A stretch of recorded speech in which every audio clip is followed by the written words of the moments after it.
My dear viewers, now discuss what is homogeneous mixture.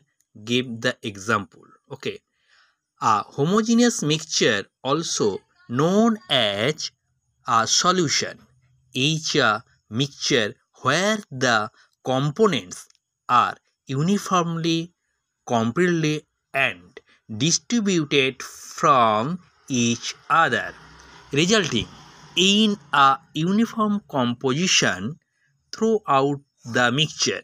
This can occur in solid, liquid, or gaseous form, and examples include salt solution, air, and alloy like steel. For the example, show the picture. Also example, milk, steel, brush, coffee, and salt water. Thank you, my dear viewers. Thank you.